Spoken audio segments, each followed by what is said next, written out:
New strikes across Tehran tonight as the U.S.-Israeli war on Iran is expanding, systematically destroying Iran's military, blowing up its missiles, and killing its leaders. President Trump saying it could last 4 to 5 weeks. We will easily prevail. We're already substantially ahead of our time projections, but whatever the time is, it's okay. The Pentagon today announcing it's sending more troops and fighter jets to join the operation, which President Trump launched at 3:38 p.m. on Friday. The president directed, and I quote, "Operation Epic Fury is approved. No aborts. Good luck," close quote. But the war is also spreading to new countries with new risks. In Saudi Arabia, drones targeting the U.S. embassy in the capital, Riyadh, a fire breaking out there. A Saudi official telling NBC News there were no injuries. In Kuwait, 3 U.S. fighter jets were shot down and seen plummeting from the sky. The Pentagon said it was friendly fire, that the jets were hit by Kuwaiti missile defense systems. The crews all ejected and survived. In this video, you can see a parachute on the ground and what appears to be an American pilot in the back of an SUV, looking healthy but rattled, as the Pentagon announced at least 6 American service members have been killed. The Pentagon saying it now has total air superiority over Iran, allowing the U.S. to hunt down the missile launchers Iran is using to carry out attacks, including against Israel, where an Iranian missile made it through air defenses this morning. Prime Minister Netanyahu touring a town where 9 Israelis were killed by another Iranian strike. Iran is not just hitting Israel, but multiple Arab countries. Iranian fighter jets attacked Qatar, but were shot down, according to the Qatari military. In Bahrain, Iranian drones hitting residential high-rise buildings. In Kuwait, the international airport damaged by an Iranian drone strike. And tonight, Iran targeting Saudi Arabia, with damage seen in these oil fields. The Washington Post reporting over the past month, Saudi Arabia's Crown Prince Mohammed bin Salman has urged President Trump to attack Iran, according to 4 people familiar with the matter. And we've learned the U.S. and Israeli strikes were launched on Saturday because intelligence showed Iran's supreme leader would be at a meeting of senior officials that morning, according to 2 sources briefed on the matter. In addition to Ayatollah Khamenei, the U.S. says 49 leaders from the Iranian regime have been killed. Iran has not confirmed all of the deaths. We also projected 4 weeks to terminate the military leadership, and as you know, that was done in about an hour, so we're ahead of schedule there by a lot. While inside Iran, officials say a girls' school was hit this weekend with dozens killed. The U.S. says it's investigating. There have been demonstrations supporting the Iranian regime, but also Iranians celebrating the death of the Ayatollah, his government deeply unpopular among many Iranians.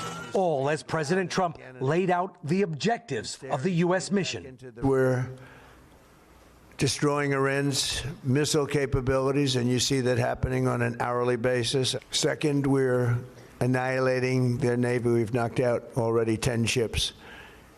They're at the bottom of the sea. Third, we're ensuring that the world's #1 sponsor of terror can never obtain a nuclear weapon. And finally, we're ensuring that the Iranian regime cannot continue to arm, fund, and direct terrorist armies outside of their borders. President Trump saying Iran walked away from negotiations, but a senior negotiator directly involved tells NBC News talks were making progress and were scheduled to resume. For now, no U.S. ground troops appear to be involved, although the Pentagon is not ruling them out. This is not Iraq. This is not endless. I was there for both. We'll go as far as we need to go to advance American interests, but we're not dumb about it. You don't have to roll 200,000 people in there and stay for 20 years. While Secretary of State Rubio suggesting this operation is about to intensify. The hardest hits are yet to come from the U.S. military. Richard and his team join us live tonight from a bombed-out building there in Tel Aviv. And Richard, Israel and U.S. forces still very much on alert tonight as Iran continues to fire. And now there's a new warning tonight from the State Department. There is, Tom. Good evening. This building was hit by an Iranian missile. One woman was killed. And you can see that even with the risk, even with ongoing attacks against this city, construction crews are here clearing away debris. And the State Department just a short while ago issued a warning to American citizens to evacuate from 14 countries in the Middle East, including Israel, Jordan, Saudi Arabia, and Egypt. Richard Engel with that new warning tonight. Richard, we thank you, and we're learning more about how this military operation unfolded and where it's going from here. Our senior national security correspondent, Courtney Kube, joins us live now. And Courtney, you have details about President Trump giving the military the final order to proceed? Yeah, that's right, Tom. The first wave of strikes began with Tomahawks fired from Navy ships and long-range precision munitions fired from aircraft outside Iran, taking out air defenses and paving the way for manned aircraft. Next up, B-1 and B-2 bombers began flying in, striking hardened underground missile sites and vertical silos with huge bombs to penetrate deep underground. Over 1,200 targets already hit. President Trump saying a big wave is still to come, and while officials won't speculate, one possibility remains the nuclear program, which so far has not been struck. One U.S. official said the goal of the operation is to hit hard and overwhelm Iran as quickly as possible, ideally in weeks, not months. Tom? All right, Courtney, thank you. Now to the White House, where the Trump administration is defending its decision to attack Iran amid Democratic criticism.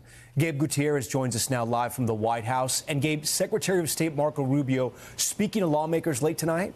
Yeah, Tom. Secretary Rubio saying there was absolutely an imminent threat to justify this operation. He argues that the Trump administration knew Israel was preparing to strike Iran, and that if the U.S. had waited for Iran to retaliate, Americans would have suffered higher casualties.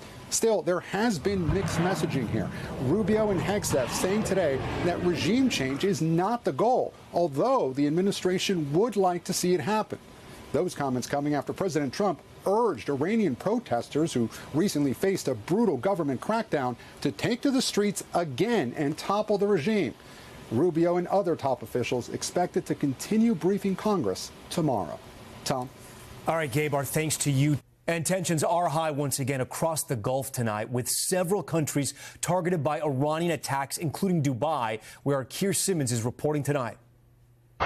Tonight, conflict is spiraling and spreading to Iraq, Lebanon, and as Gulf countries threaten to join this growing war. Iran targeting major cities in the Middle East with hundreds of missiles and drones, including this one in Bahrain. First the buzz, then the blast.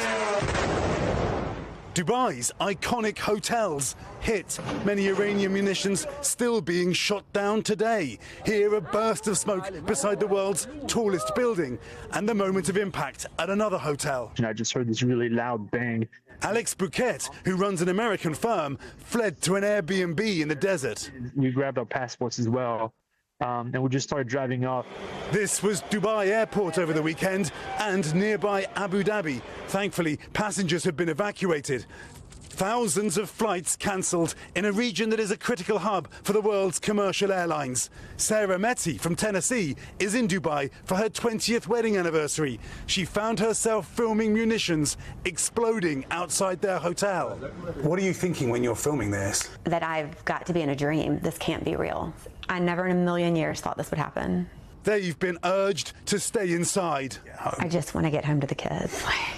I miss them terribly. Iran's objective in all this, to pressure its neighbors, to tell Washington, call off the war.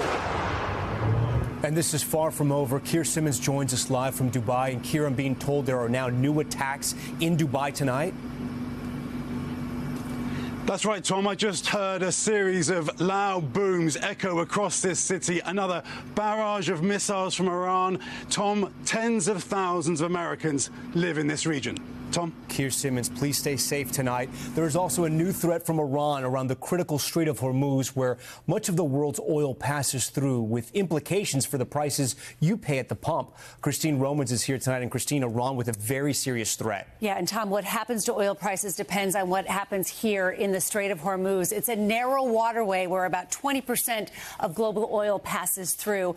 And tonight, Iranian state media is saying Iran will set fire to any ship trying trying to pass through here. You can already see shipping there at a virtual standstill. Oil prices jump today, and every dollar that oil prices rise translates to about 2.5 cents for a gallon of gas. That means, for example, $10 spike in oil, 25 cents at the pump, and American wallets are already feeling this, Tom, these surging oil prices.